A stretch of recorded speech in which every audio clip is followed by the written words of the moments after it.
Hey, what's up, everybody? Chris Blair here, and I've got some really exciting news to share with you. The Listening Room is going on the road in just about 2 months.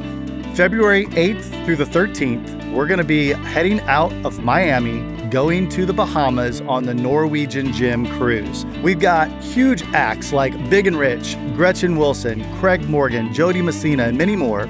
We're also doing Listening Room Writers Rounds with writers like Kelly Archer, Phil Barton, Krista Stefano, Liz Rose, Brett James, and me. I'll be playing a couple songs. It's going to be a lot of fun. And speaking of fun, there's going to be some really cool things to do on the boat as far as activities go, like belly flop contest, silent disco, trivia, line dancing, whiskey tastings. It's going to be an absolute blast. So come see the shows, get exclusive merch, and watch us do this podcast live. Just come hang out with us. Tickets and information you can find at bootsonthewatercruise.com. That's bootsonthewatercruise.com. Get your tickets today, and I hope to see you there.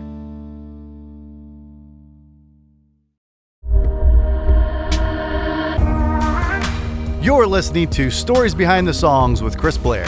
For more information, you can find us on Instagram and TikTok at SBT Songs, or check us out at chrisblair.com. Hey everybody, welcome back. My name is Chris Blair, and you are listening to Stories Behind the Songs. This week, I've got SJ McDonald on the podcast. We're going to talk about how she got to Nashville after growing up on a turkey farm in Virginia. And then how, once she got to Nashville, she started playing Broadway. She did that for 7 years. And then how that led her to getting her first publishing deal. Then we're going to dive into a couple great songs. One of them, Good Old Boys, that she wrote with and for Mae Estes. It's a very deep song with a very strong message. It's amazing. And then we're going to dive into Right Hand Man. That is a song about being a daughter that she wrote for her dad. She actually played it for the first time right here on the stage of the Listening Room with her dad in the audience. And as a dad, I gotta say, I love this song. It's so good. And as always, we talk about some really great stories. Let's get to it. Here is SJ McDonald.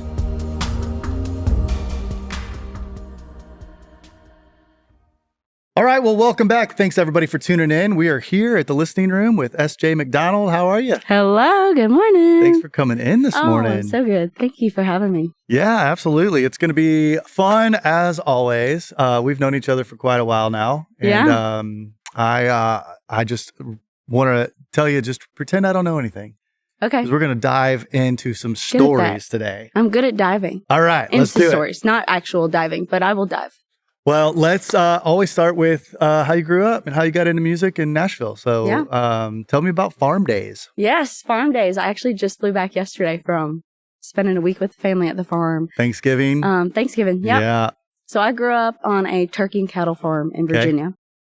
Basically, that means there's animals everywhere. Yeah.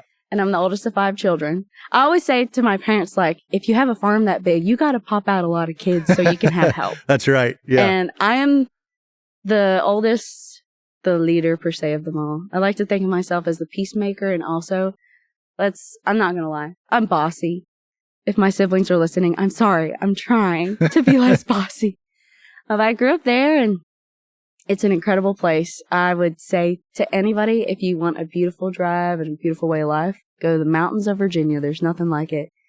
And I was in the 4-H while I was there. I actually bought this guitar because I sold a steer at the 4-H Stockman's Club show. Here. And I bought this guitar the day after I got the check. That's amazing. Yeah. When you sell steers and stuff, it's supposed to go towards college. So whoever bought my steer, thank you for buying my guitar.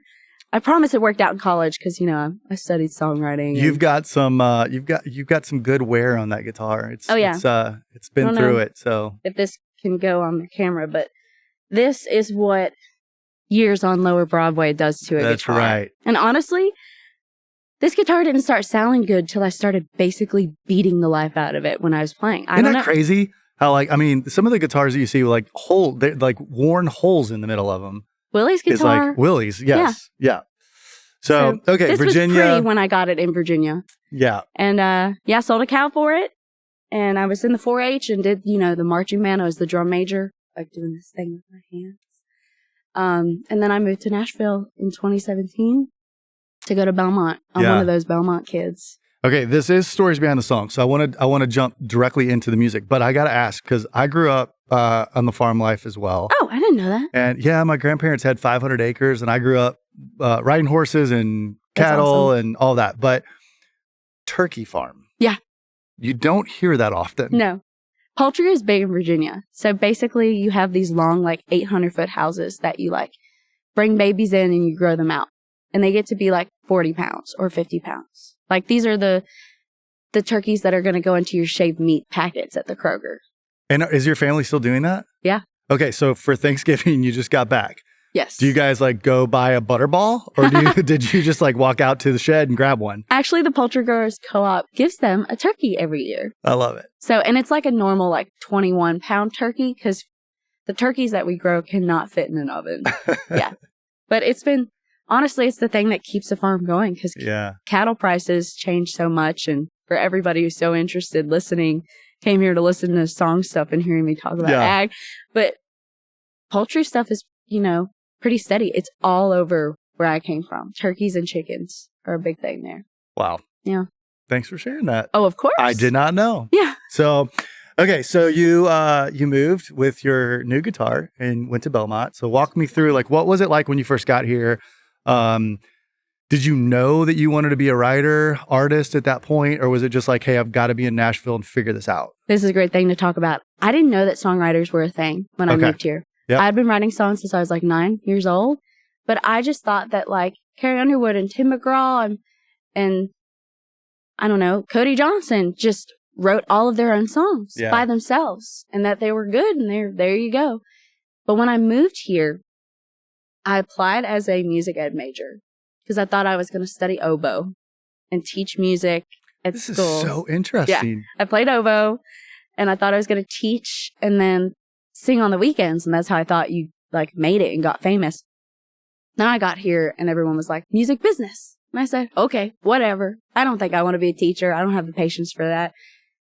And then everybody started saying the 2 key names everybody was saying. It was a big Shane McAnally and Nicole Gallion year, 2017. Yep. And I was like, who the hell are these people? Like, what?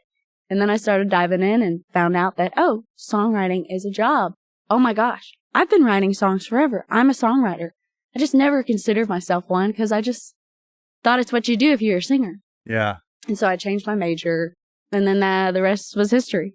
And also an interesting part of when I got to Nashville was that the first week I was in town, I came with a $2,500 scholarship from the Virginia Poultry Growers Co-op. And I thought that I could make through the whole first 2 semesters of my freshman year with that $2,500. I was like, I could spend $50 a week. I can do it. I won't need to get a job. I could just be a college kid. Luckily, I didn't have to find that out because obviously that would not go far.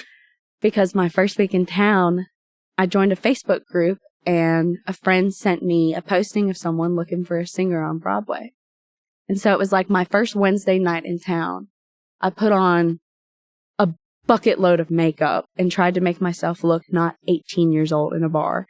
And then I went down to Broadway, started singing, and I ended up down there for 7 years. Wow. Yeah.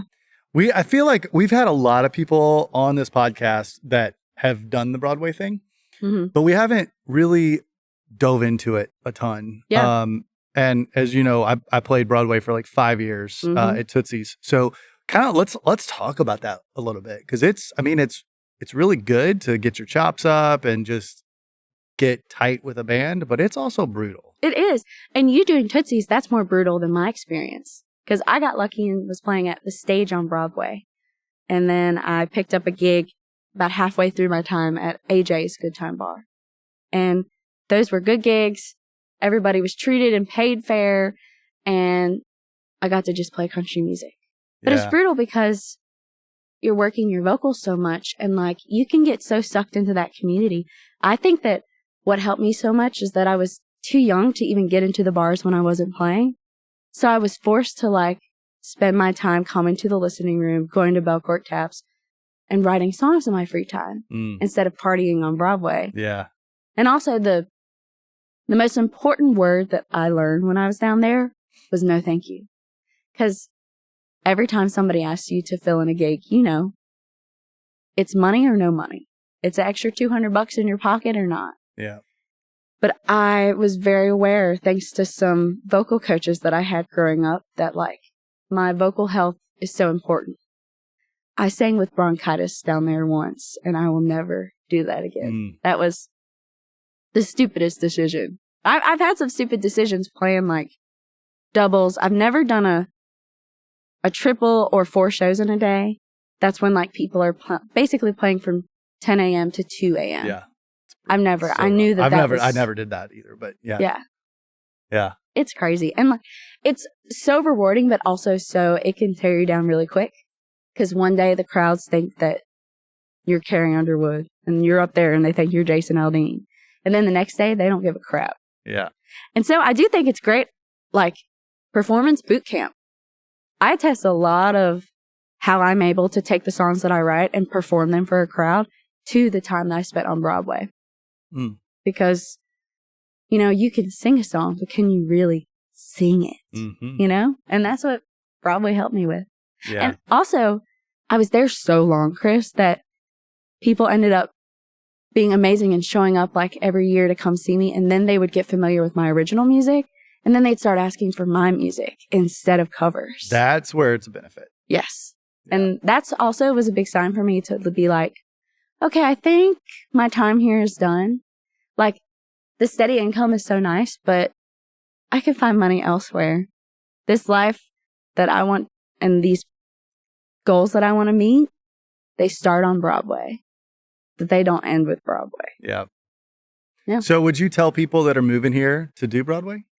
I would say do Broadway, but don't spend all your time on it. Yeah, I think that's fair. I sang 3 nights a week, Friday, Saturday, Sunday. That was perfect. I could write Monday through Thursday, and I had all the free time to go to all the the whiskey jams and the listening room shows and all the important things during the week. Yeah. When everybody's on the road on the weekend, I'm down there making fans and money.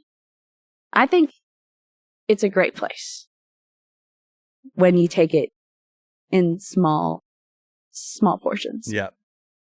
Okay. So, you're doing Broadway. Walk me through getting your pub deal. Yeah.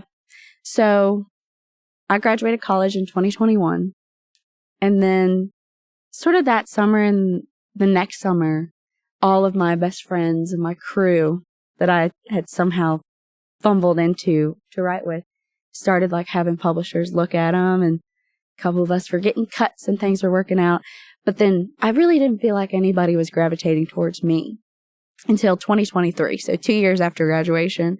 And I met my publisher at it was a random writers round at E3, Jason Aldean's, I think that's his steakhouse. Yep. So him and Luke and Jason. Exactly. Yeah. Yes. So me, Matt Mulhare, Mia Mantia, Trent Wayne, Schmitty, Chase McDaniel, we would all go over there for the free food and the free wine. That's the only reason we would play that round. And then my now publisher walked into the round and we hit it off. And actually, the cup that I got my Shirley Temple in that night, I love Shirley Temples. It had a little star, a plastic star they put it in. And I held on to that star. I was like, this is a sign. I'm very much a sign kind of girl. But I met my publisher then, and then obviously it took a little while for it to become publisher, but we hit it off. And everybody talks about these champions. And I finally found someone that actually thought I was cool. It wasn't just You are cool. Thank you. Dang right. And it felt like here's somebody who really loves my music. Yeah. This might be the thing. And the cool thing about Nashville and how friends work is Ben Williams was still at Major Bob back before I got signed. And Ben has been a good friend since college. And I ran into him at, I think we were celebrating Mackenzie Carpenter's Opry debut or something, who I love Mackenzie and love writing songs with and for her. And I saw Ben and I was like, Ben, I really like your publisher. He's like, wait, really? Let me call them and tell them that they should meet with you. And so that's what he did. And the next day I was in a meeting with my now publisher. So was that the first meeting you took? Yeah. Wow. Well, the first like official, hey, come and play us songs kind of meeting. The rest of them were just coffees. But yeah. It was like up until the year like late 2022 and early 2023, if a publisher spoke to me, I wanted it so bad that I couldn't speak to them, which is saying a lot for me because I'm a yapper. Like I can talk. I would get so nervous and like talk myself into a corner. Like when my best friend Mia signed a deal, we started going over to her publishers and I would be just so nervous walking in there because I wanted somebody to love me. I see all of songwriting and publishers and writing with people as relationships, sort of like you're dating. Yeah. You're looking for a love match. I was looking for a love match for a publisher. I'm always looking for love matches in the writer's room. And I wanted it so bad I got nervous. It's just like going out to a bar and looking for actually somebody to date. Yeah. And then you see the pretty girl and then, or you see the hot guy and then you're rambling and you don't know what you said. That's how I felt. Well, it obviously worked. And I mean, for everybody listening, Major Bob's is kind of a major deal. Bob Doyle started the company by signing just a little known guy, Garth Brooks. No biggie. Yeah. So you got in with a great publisher. I know a lot of people over there. Great people. So then walk me through the steps after Ben made that introduction and you're signed. Then how did you kind of put your group together for like the core people that you write with? Yeah. I got really lucky really early on to find a couple girls that were incredible writers and artists that I look up to start writing with. So like before 2023, when I got offered my deal, I was already writing with like Mia Mantia and Brittany Moore and Mackenzie Carpenter, May Estes, and I also love Stephanie Joyce. She's incredible. So I had this great core group of girls, and also I had this great core group of guys like Trent Wayne and Chase McDaniel. And if y'all don't know these names, you're going to know these names. Yep. And so through that, I just started like booking some rounds at the listening room and inviting the publishers that I was talking to and doing the thing and asking them for coffee every like 2 months and sending songs. And then I started to get really comfortable with the Major Bob team. And I felt like something was brewing. I'm very much a gut person.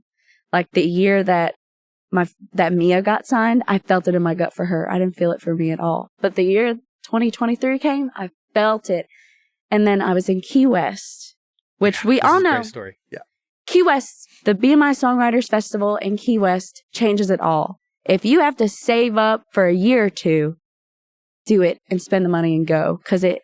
When I first moved to town, a couple people told me like going to the Key West Songwriters Festival is equivalent to 7 years of networking in Nashville. Oh my gosh. And I was like, no. And then I went. Mm-hmm. And I went every year after that because it was just like, oh my gosh, like this is the whole town goes to Key West and you're in this amazing spot. And I mean, it's grown really big now where it's just really hard to get into a lot of the shows, but it's just such a special place and such a great festival. And it takes away the desk between you and a publisher at a meeting. It takes away can we get coffee and catch up? What are we going to catch up about? I know you're looking for a deal, you know?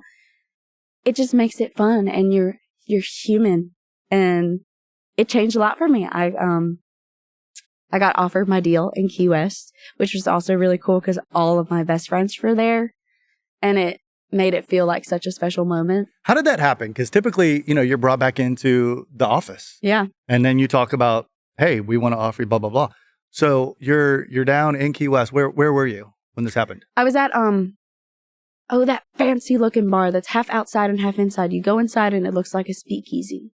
General Horseplay. Yes. Yeah. It was a General Horseplay and Ben Williams was playing around. And my first publisher, Graham Kothman, was there and he was like, come to Ben's round. And all of my friends came to Ben's round because we love Ben. And then after the round, Graham and Ben, actually, both of them were like, come inside, let's talk. And we sat at a high top table and they were like, Major Bob is going to be offering you the publishing deal. And I cried like a baby. It was so exciting. And luckily I had makeup in my bag. So I went in the bathroom and like fixed myself. But it was really cool.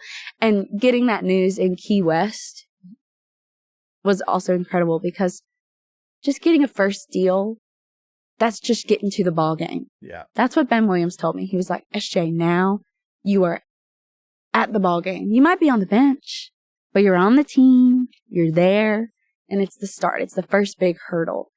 And so it felt like such a relief to finally get over that hurdle and to have all my people there so that I could be just riding a bike down Key West and like run into May and be like, May, I got a deal. Crying, you know? It's really cool. Yeah, that's special. So speaking of May, let's dive into a song. Yeah. Tell me about the Writers Retreat with May. Yes. So it was January of 2022. May Estes put me on this retreat with Marty Dodson and Autumn McIntyre. And I had written with Marty already. I hadn't written with Autumn, and she intimidated me because Autumn is just so incredible. And she's like so put together. And every song I heard of hers was something I was kicking myself that I couldn't think of that myself. So I was nervous, but I had this title that had been heavy on my heart. And I tried to write it with some other friends, and it just wasn't right. And it was an unfinished song, and I called my friends, and I was like, guys, I think I need to write this song the opposite way and with these girls. What do you think? And they said, dude, if it's on your heart, you have to go do it. And we were on this retreat for 2 or 3 days and came out with one song called Good Old Boys. That is just a really hard story to tell and a really hard truth. And those were the perfect girls to tell it with because they wanted to go there with me. They wanted to deep dive. That's what I love about those girls. And now because of that song, we call ourselves the Good Old Gals. That's our little like writer group. And we've written so many incredible songs that tell all kinds of stories. And I think it's really cool that such a hard thing turned into such a beautiful song and a beautiful core of writers and friendship. Yeah. And it's been really cool for me because I moved to town to be an artist and then write. And so being able to write for some other artists has been really exciting. And I'm not saying I'm a hardy or anything, but like pursuing my artist career and then helping my friends find the stories for theirs has been incredible. And just to see the songs blossom with who they need to be. Yeah. Because not every song that I write is for me. It could be just for one person in the audience, or it could be a co-write that ends up being for May or Marty or Autumn or anybody. I just really believe in the song going where it needs to go, being told by the voice that needs to tell it. And Good Old Boys just fit right for May, and she sings the hell out of it. She does. Yeah. And she's the person to tell that story. I stumble on my words on the hard topics, and she's not afraid to go headfirst into it. Let's see if you can. Yeah. Let's get vulnerable and take me into that retreat. And it's a very special song, and it's a beautiful twist the way that you guys wrote it. But where did the idea come from? And talk me through like what the inspiration was of how you got there. That song came from a lot of people's stories that we grew up in these small rural towns, and there's always the good old boys, the boys that are going to church every Sunday. They're fishing, they're hunting, and they shake your dad's hand firmly, and they make your mama feel like, dang, you found the right one. But then there's always a bad apple. And that came from a bad apple who, personally for me, changed how I saw men for a while, changed the kind of men that I dated. And unfortunately, I'm not the only person with that story. Yeah. And there are a lot of people with that story. And it's been sort of heartbreaking to see that. But also, it's been really cool to see how empowered women are. May gets messages about the song all the time. I remember somebody told her once, she was like, I'm 50 years old and I've never told. And it's just really amazing that a song, such a hard truth, can reach so many people and make them finally feel not alone. And also, I love that song makes men uncomfortable. Because men need to treat women good. Yes, and they women do. need to treat men good too, of course. No double standards here.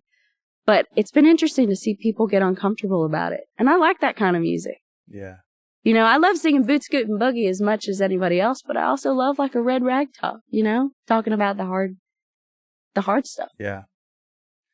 So how long did it take you guys? I mean, with such a deep message, how long did it take you to write that? You said you wrote one song on that retreat, which typically you're writing multiple. So was it because that song was just so deep that you were just pouring everything into it? Yeah, we were all in a little bit of like emotional turmoil. Yeah. And I remember we had like a real nice cheese board and we were talking and crying and just swapping stories, which sucks that we had those stories to swap. And a song like that, you know, parts of it pour out and then parts of it you have to pull out. And I think a really cool thing about that retreat in particular was on the way down, we were in Arkansas for this retreat. On the way down, we were already swapping stories and we had pulled out the Enneagram. I don't know if you're familiar. Oh, yeah. We were talking about, you know, what our sign was, what our number was on the Enneagram and what our zodiac signs are. And, you know. What's your number? I'm a 7. Okay. I'm the enthusiast. What's mine? Guess. I don't know. I'll tell you. I'm a 3. I was going to say 3 or 4. You were not. No. Were you? Yeah. No lie. It is hard to guess them, though. Yeah, it is. It's not hard to guess mine, though, because I'm always like, you know, I'm a 7. So that's the cool thing about a retreat, because, like, when you're in the writing room, sometimes it's, hey, nice to meet you. Tell me about your life in 30 minutes, and then let's write a song. Yeah. And this one, we just spent the whole weekend becoming friends. And May and Marty and Autumn were already friends, and I was the young buck in the crew, and I still feel grateful that they even want to write with me because I learn from them every time. So a lot of it was also for me getting comfortable because those are hard stories to tell, and we were peeling back the layers on lots of stories for everybody, you know? And that's what it takes to write a song like that sometimes. Yeah, you actually tried to write that idea with other people, right? Yeah.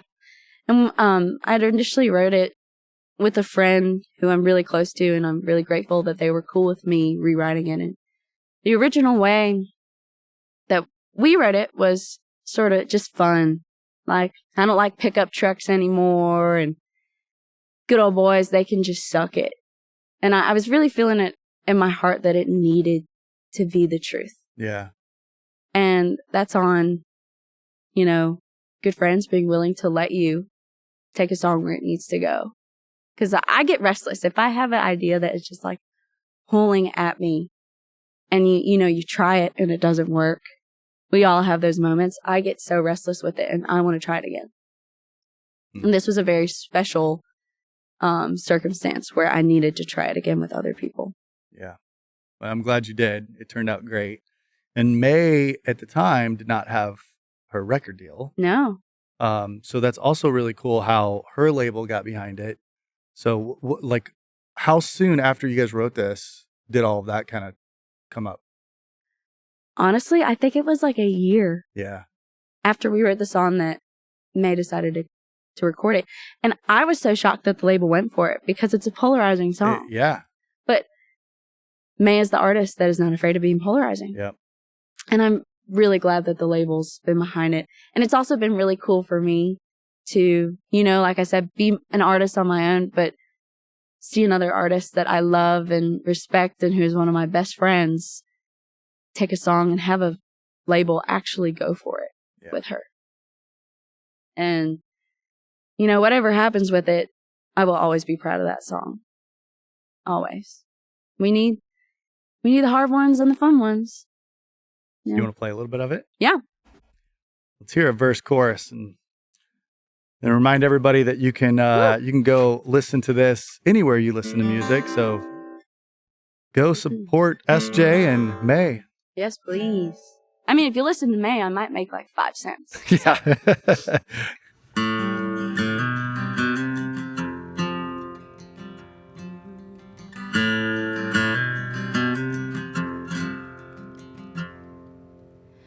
hold the door, hold your hand, yes sir, yes ma'am.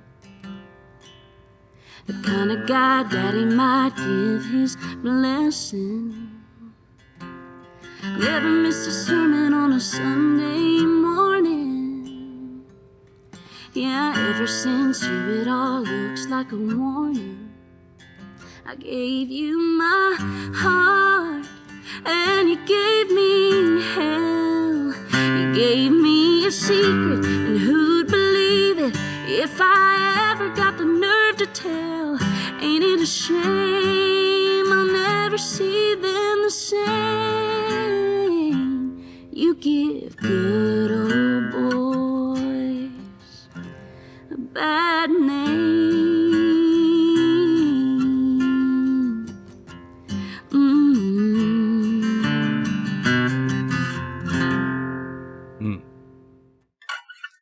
Such a special song. Oh, thank you, Chris. Yeah.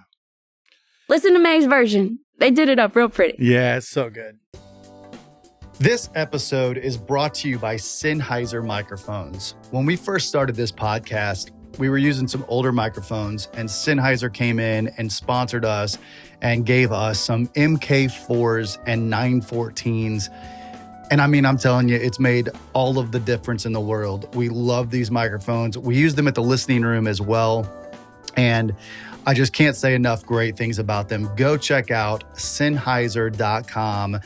If you are into music in any way, their microphones are hands down the best on the planet. Go check them out, Sennheiser.com. And thank you, Sennheiser, for the support and the sponsorship. We love y'all. All right. You want to move into, let's do a sweeter song. Yes. We got both sides in here. Yes. Lots of sides in here. And I want to talk about you as an artist. Yes. Because you are not just an incredible writer. And I think it's so brilliant that you see that in your writing. And the way you said it a while ago was just great. Like that you write great songs and sometimes they're not for you. Yeah. And a lot of people, not a lot of people, but a handful of people, I feel like don't do that. Like it's like, okay, this song's not for me. Let's put it back in the guitar case and just forget about it. Mm-hmm. And I love that you see that and you give those songs to people, and that people like May see it and record it. So, and you know, the thing about a song is it might be your story, but whether it's a good story or a bad story, it's probably somebody else. Yeah. And a lot of people, you know, get into songwriting, you know, because of Taylor Swift, or maybe they get into songwriting because somebody hurt them and they need a way to talk about it and to get through it. So that's how I see songs. And also when it comes to artistry, there's just, after years playing on Broadway, there's certain vibes that I figured out are my thing, you know? And sometimes a song like that, you know, it's not necessarily your thing, but it's really cool to be a part of it. Yeah. And I've put out some hard songs before, and I'm sort of in my upper happy era and my sweet era, because being a 7 on the Enneagram, I run away from pain. And so that's why I've started to dive more into the stories of my childhood and the sweet parts of my life. And it's been cool. Actually, something that Good Old Boys helped me with was I always struggled writing about my story, whether it be just like a piece of my story or the whole story. For some reason, I got so used to just making up cool stories that I forgot about my own. Mm. And so I'd say the past 2 years, I've been on a journey of finding what I want to say and what about me that needs to be told. And that song sort of kicked me in the butt to start figuring that out. So, and then I ended up with a song called Right Hand Man. Yeah. That has been a big song for me. And I'm a daddy's girl. I grew up following my dad around the farm. And, you know, Chris, I always thought that nobody wanted to hear these happy songs about, you know, loving your dad and stuff. I thought the people only wanted to hear the sad stuff. And that made me a little scared. And then this song totally proved me wrong. I ended up sharing it online, and it's been received by so many people, and I've seen like grown men cry in crowds. Yeah, I had to listen to this song like several times before you got here today. Oh, gosh. Because I'm a dad of 3 and I was like, okay, I need to prepare myself that I've heard it so many times in a row that we're good. And I can talk about this without crying on my own podcast. Well, the first time I ever played this live was the day I signed my publishing deal, and I had around here January 4th of this year, and my dad and mom and my sisters came, brothers couldn't, and I surprised my dad with that song, and I cried on the stage with it. And it's not a sad song. It's just, I'm sitting in front of my dad who, you're not with men and dads. It's more like a love you, dad, bye kind of thing. And I'm like here talking about how much of an influence my dad has been on my life. Like, I wear Wrangler jeans because of that man. I'm basically the female version of this man. Yeah. Except for the talking. He's very quiet. But that song's been really important to me. And I wrote it with Marty Dodson. Yeah. That was actually a song that took me forever to write because I tried to write it on my own. And I had this hook. Daddy's little girl was his right-hand man. And I was like, I could not figure out how to start it. It was too close to home. That's also the cool thing about songwriting is like, when it's too close to home, sometimes you need somebody to help you pull it out of you. Yeah. And Marty did that for me. She's incredible. And she also has an amazing dad that helped inspire a lot of the lines in this song for her. And I felt like one of the struggles I've had with my music is trying to figure out how to put my upbringing into the songs in a cool way. I don't want to be writing She Thinks My Tractor's Sexy all the time, because I grew up with lots of tractors, but obviously that's a guy song. And how does a girl write about growing up on a farm in a cool way? Yeah. And I struggled with finding that. And then this idea hit me, and it was one that I was restless about. I was like, I can't not write this song. And how long did you have the idea stirring in your head before you and Marty actually got together and wrote it? It was probably about a year. Okay. Yeah. I tried it a couple times and I get frustrated and leave it. And then something about that day with Marty, I was just pouring out my life to her and was like, I really need this song. And she was the right person for it.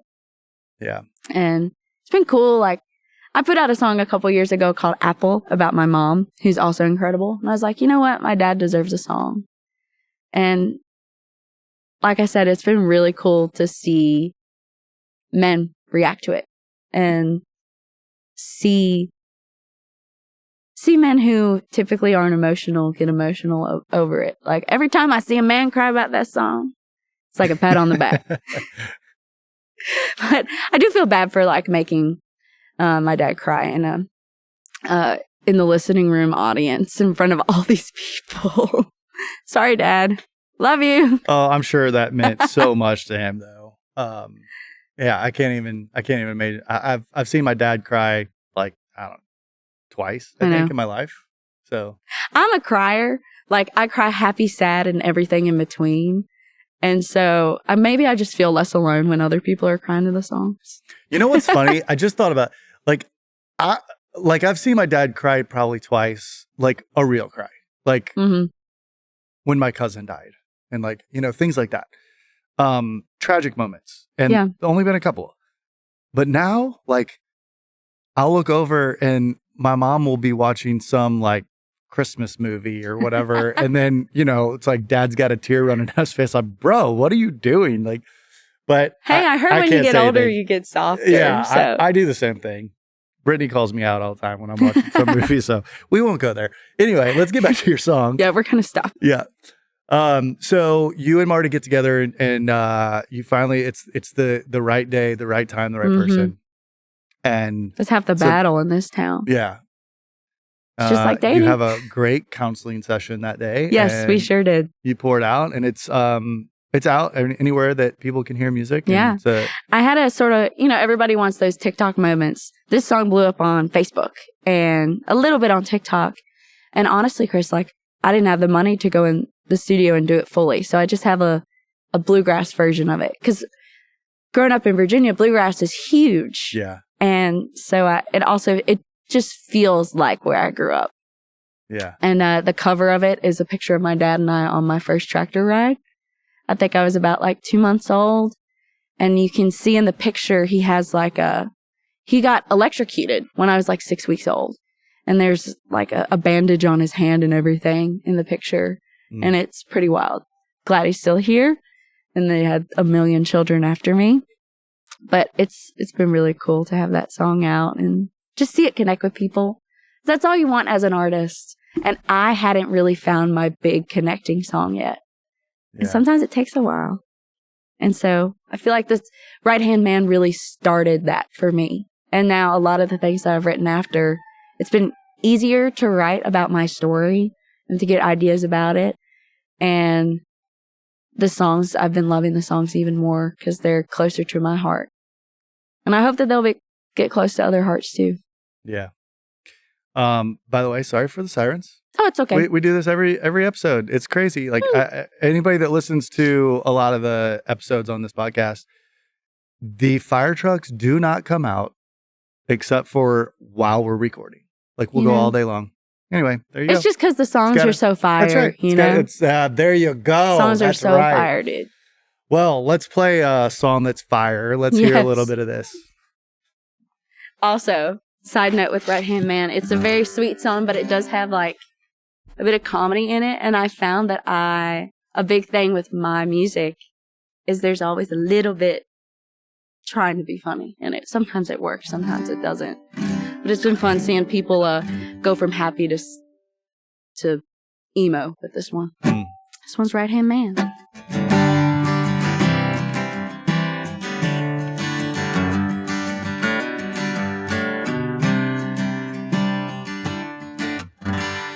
When he saw two pink lines on the bathroom counter, I bet he thought plowing fields instead of picking flowers. Oh, a firstborn son to carry on the family name. Maybe that's why he cried on the day I came. Was he asking himself, what's a cowboy gonna do? His Tractor Supply don't sell ballerina shoes. I know that's right. I might have worn a pink bow to match that dress they put me in, but all I wanted to be was just like him. He got a shotgun rider in a harvester seat, and when that farm truck fired, he heard Daddy take me, passing wrenches, swinging fences, maybe not like he planned, but Daddy's little girl was his right-hand man.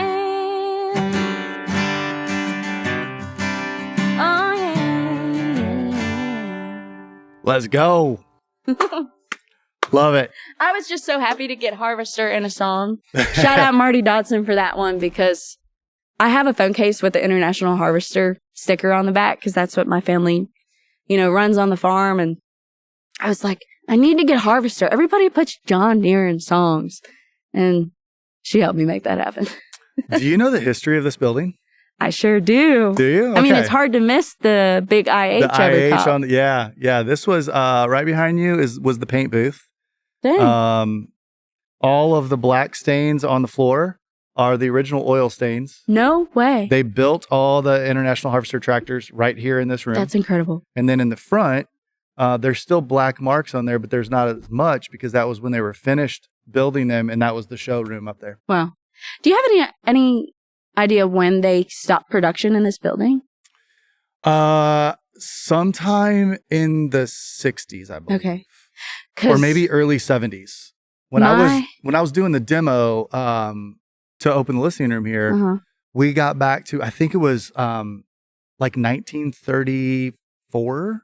Okay. Wow. With like handwritten pencil receipts, like old receipts. And Johnny Cash bought his tractor in this building. No way. Yeah. Well, I have a feeling, so my daddy, which what I call my granddad, he went to the Diesel College in Nashville. Like, I guess in the 50s? Yeah. Or the early 60s. And so I bet he's walked into this building before. I just had that thought. He went to, what is it called? Lincoln? No, I don't know the name. There's a Diesel College East Nashville. here. I know, yeah. Yeah. I know, I don't know what it's called. It's changed names a couple times since then, but yeah. He said back then it took 12 hours to get here from Virginia, and now it's 7 hours flat. which is crazy. Wow. Yeah. We love interstates. Well, thank you so much for sharing that song and a little bit of your story. Yeah. I want to, as we wrap up here, you've got some exciting stuff coming up. So I want to talk about that. And then also we've had, gosh, I don't know, several guests on here, part of the 615 House. Mm-hmm. And I know that's such a special thing for you guys. So let's touch on that briefly, and how that's helped kind of build your crew and what that's done for you. And then what's coming up next for SJ. Yeah. Well, the 615 House, I'm actually heading there right after this to do videos and stuff. It's been really cool because as an artist, the nature of the game is social media and streaming right now. And I've been slowly building this fan base, and they're incredible, but I've been looking for like a little boost and some people to collaborate with. And it's honestly so fun. Like they just posted a video yesterday of everybody singing, Jesus, take the, and after like 6 people saying that, it gets to me and I'm like, Jesus, take the wheel, and like finish the whole song. And I'm tagging Carrie Underwood because I love her so much. And it's been really fun to collaborate, and they're really helpful. Like I'm going to the NFR in a few weeks, and they connected me with some brands to play some shows and like do some cross marketing with. And they're just incredible. They want to help independent artists. That's the whole point of 615 House. And when you look at artists like Cooper Allen and Alexandra Kay and Ashley Cook that got their start there, you can't help but want to try and make something happen too from that. Yeah. And it's been cool to see how 615 House wants to help you find your niche. Because, you know, with Alexandra Kay, it was the coffee covers, and with Cooper, it was the mashups, and they're like, what's the fun thing that we can do with SJ here? And what's the fun thing we can do with everybody else? Like Josiah Siska's doing classic country covers with classic cars, and Sammy Arriaga's doing duo singo, I think that's what he calls it, where he like sings in Spanish with people on the street. It's been really a fun creative outlet to, you know, get me out of my box and out of a writing room for a day, you know? Yeah. And then what's next for you? Next for me is trying to figure out how to tour bigger and better next year. And you're going back into the studio? Yes. Is that right? Yeah. I am releasing new music next year for the first time in a while. So what actually happened was the last batch of songs, I put out a song called Rosemary and Who Hurt You, Break a Cowboy, and Locked Up. Those were recorded in February of 2022. I didn't get to release all of them until 3 months ago. Because life happens, and I got in a big car wreck, and I drained my savings account to get a new car because I refused to have a car payment. And so that just like changed everything. And so over the span of 2.5 years, I released 4 songs. So now I'm way back on the horse. I've caught up with my savings, and I'm really hoping that I can release these songs, you know, when I want to, which is as soon as I can, top of next year. Yeah. And these are songs about my stories. Like I have a song about being a singer on Broadway, and I have a song about the crazy women in my family and how, like, you know, growing up in Appalachia, you get strong, independent women, you know? It's been really cool. And working with Andy Sheridan on producing. I don't know if you know Andy, but he's incredible and just so talented, and I'm really excited. That's amazing. Can't wait to hear it. We will, we'll be following it and supporting that, and you'll have to come back to the listening room and do like a album release party. That's a great idea. Yeah. You know, I'm actually here tomorrow for the 615 House takeover. It's going to be a good night. Yeah, I'm really stoked. That will have already been done, but it comes out. But hey, okay. Last question. I always end with this. If you can go back to 8-year-old you in Virginia, what advice would you give yourself today? Stop trying to be like everybody else. I've spent a lot of years trying to be Carrie Underwood. When I first came to town, I thought I was like a rock country singer just because I could sing big. And it eventually got to the point where I was like, you know, this doesn't feel like me. Why am I singing these angry songs? I'm not an angry person. So I just say, put on those horse blinders and try to not want to be like everybody else. It's hard. Yeah. Easier said than done. But I wish that I started to just own who I am fully and completely a little bit earlier. Yeah. Good stuff. Thank you so much. Thanks for having me. Yeah. We always love having you here, and you're welcome anytime. Thank you. I'll hold you to it. All right. Best wings in town here. Hey, thank you. I love the wings. Thank you. It's my dry rub, the I special know. ingredient. I tried to make it once. It didn't work. Nope. You gotta get it here. Y'all got to come to the listening room and get those wings That's and right. listen to the incredible songs. Thanks for having me, Chris. Thank you. Thanks, everybody, for listening. This has been another episode of Stories Behind the Songs. You've been listening to SJ McDonald. My name is Chris Blair. And hey, don't forget, we're going on the road in February. So come see this podcast and a bunch of great writers rounds. We're going to the Bahamas. So get your tickets, get information, bootsonthewatercruise.com. That's bootsonthewatercruise.com. And we'll see you next time.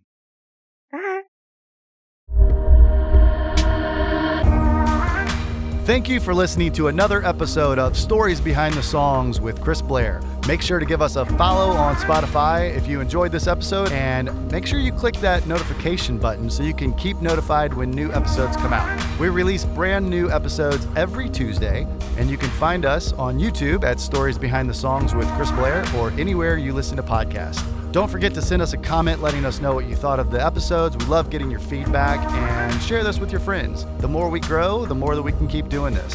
It's our mission to bring you all of these great stories behind the songs from some of Nashville's most iconic artists and songwriters, publishers, producers, everyone in between, and a lot of my great friends. We love what we do, and we love sharing their stories with you. We appreciate all of the continued support. Thanks also to all of our sponsors, and we will see you all next week.